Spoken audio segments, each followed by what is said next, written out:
gar nicht, was auf dem Spiel steht, denn er muss treffen. Und da hat Butler getroffen.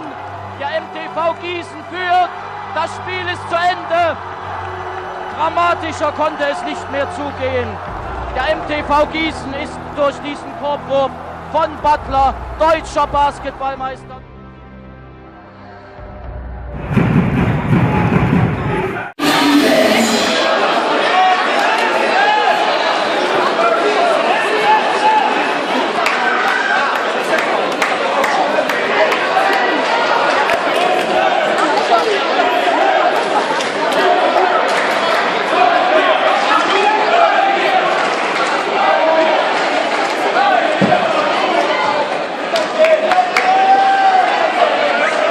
Seid ihr bereit?